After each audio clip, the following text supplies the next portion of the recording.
we hit the streets, it's simple. We don't want any community member becoming a victim of violence, so we're going to try to get as many youth off the streets possessing guns and stolen vehicles as possible.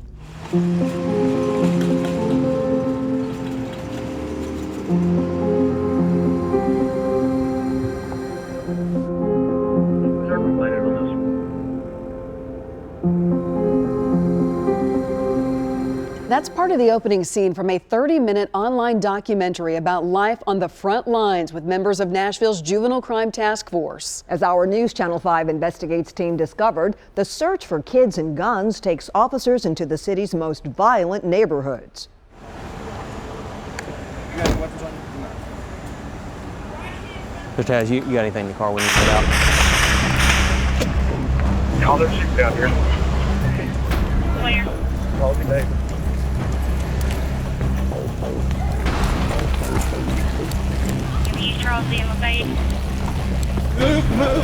That was the scene as officers went into the J.C. Napier housing projects in South Nashville. In fact, the number of kids caught with handguns is skyrocketing.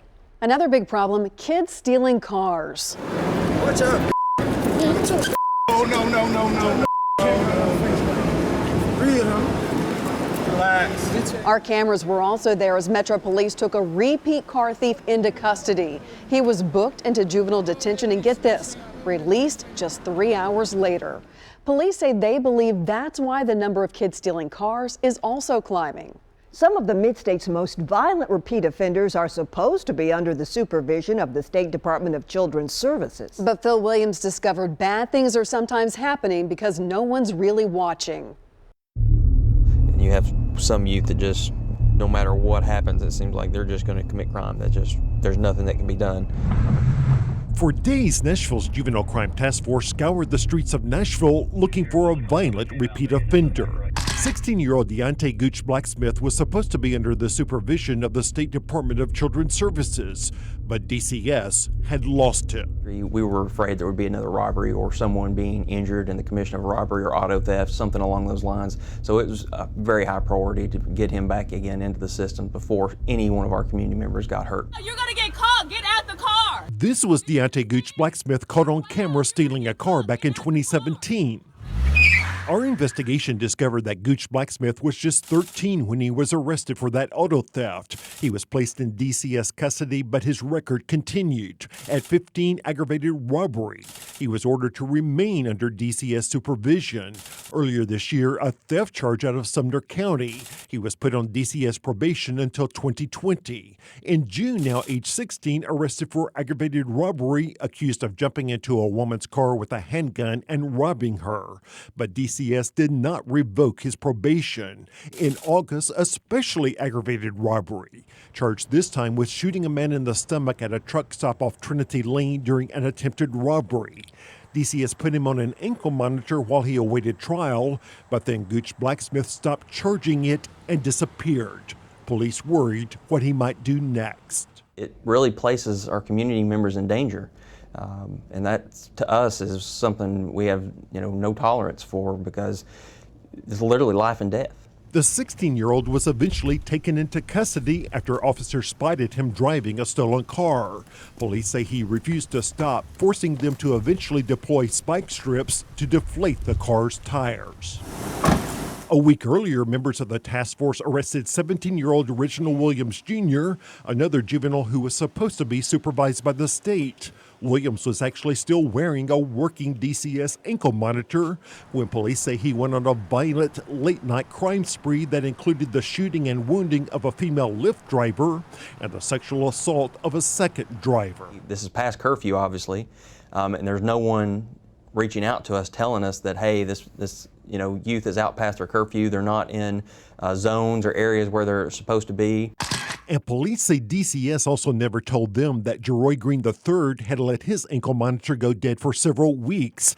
Investigators discovered it themselves when Green became a suspect in the September 28th murder of 18-year-old Samuel Jordan Calvert. I needed someone to understand that we needed to urgently deal with this. Homicide Detective Jesse Holt says even when he told a DCS supervisor that Green was a suspect, she was in no hurry to ask that he be arrested for going off the radar. Finding out that it had already been uncharged for so long was disturbing.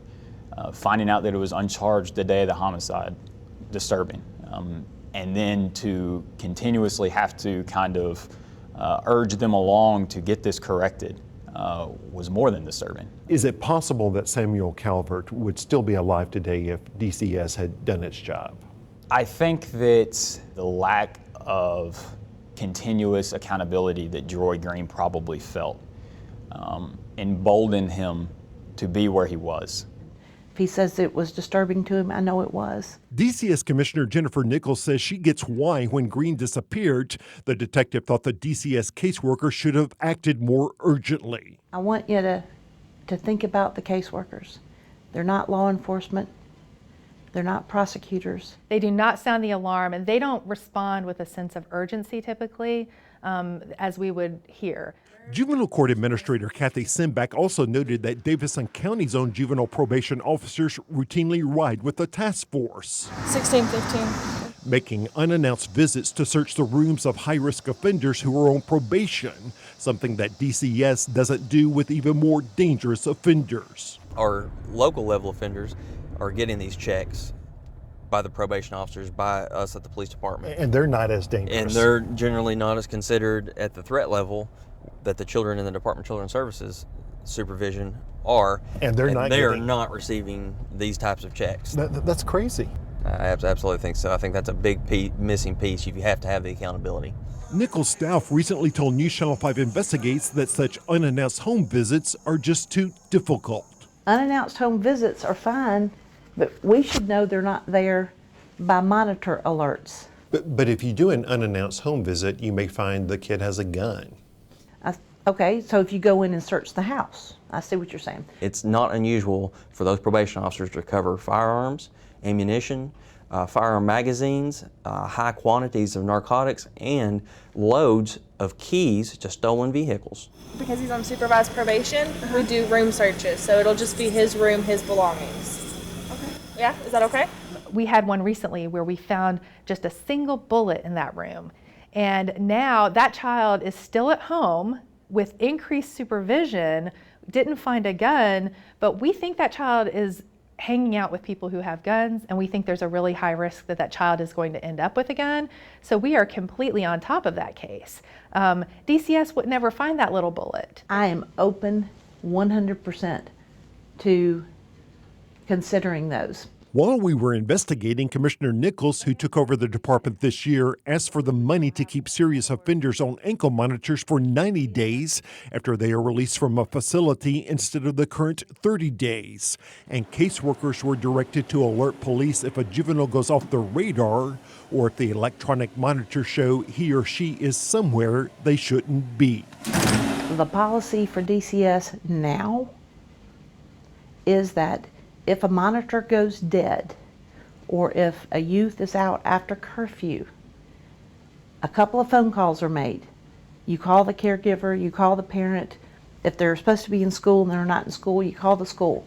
If you can't put your hands on the child immediately, then you call law enforcement. Metro Police said DCES is notifying them of having lost track of Deontay Gooch Blacksmith shows that things may be changing because they never got such notifications before.